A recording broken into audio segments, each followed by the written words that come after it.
Hello everyone and welcome. If you've made it to this video, I'm assuming you are now the proud owner of a Packible Joey, and you're wondering, well, how do I install this thing? Well, you're in the right place because today I'm going to show you how to install the Joey on the rolling packout box. So the things you're going to need, first you're going to need all the pieces that came with the kit, the tall and short mounts, a Phillips screwdriver.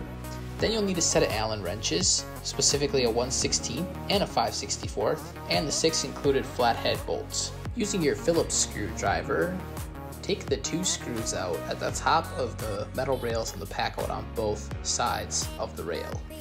Next, to make this process a lot easier, I highly recommend laying the packout down on its backside as I'm doing in this clip here.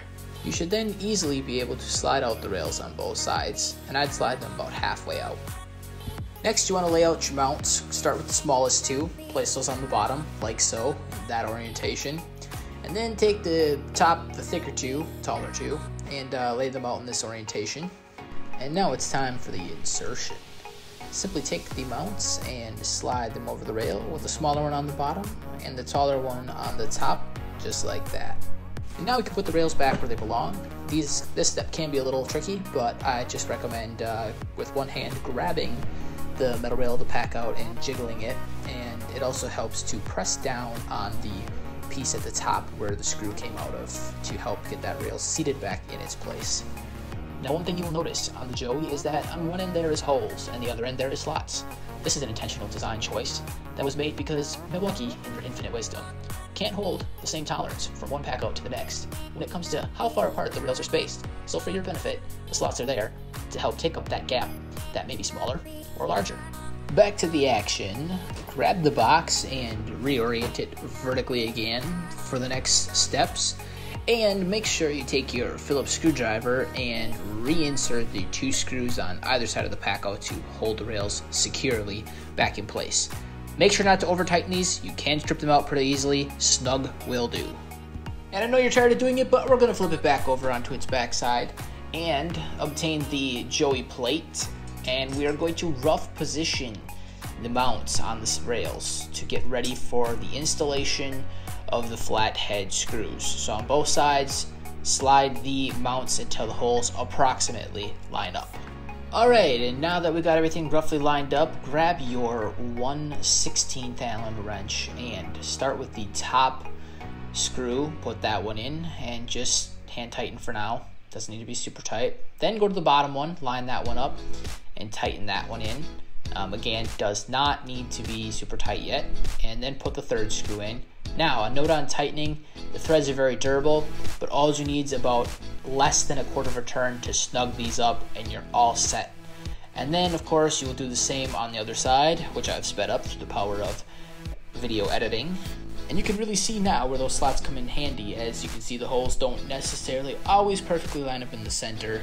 Things aren't straight. Things aren't always the same distance. Go Milwaukee. Alright, we're going to flip it up one last time, and we're going to calibrate where on the rails exactly we need to lock this thing in. To do so, you are going to need to grab yourself a box. If you're going to use the crate, calibrate it with the crate.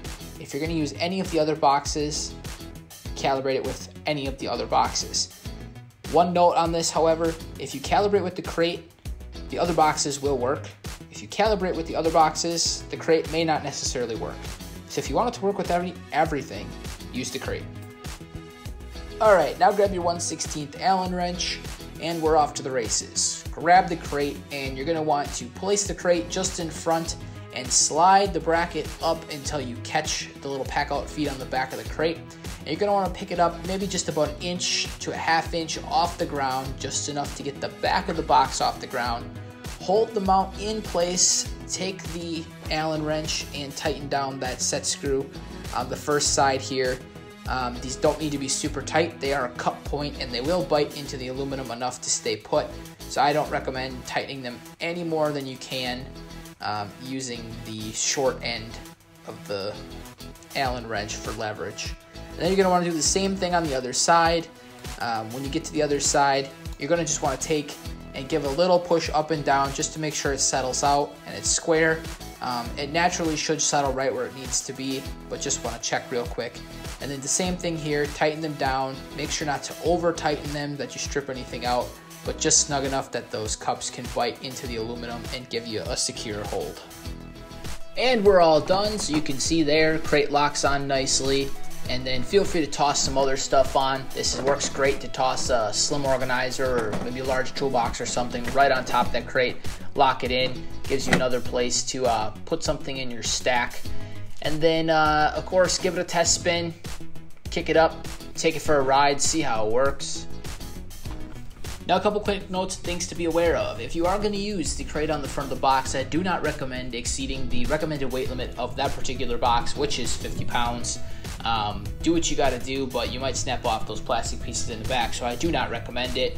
As far as anything else goes, I would recommend 50 pounds is a good overall number to stick to, but again, do what you got to do. The bracket is super well designed and should hold well beyond the 50 pounds that you're going to put in a box, but that's just a reasonable number to stick to.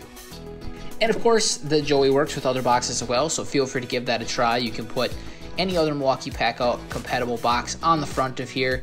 Personally, I think putting on some parts organizers and compact boxes is the way to go, but it's up to you. Configure it how you want.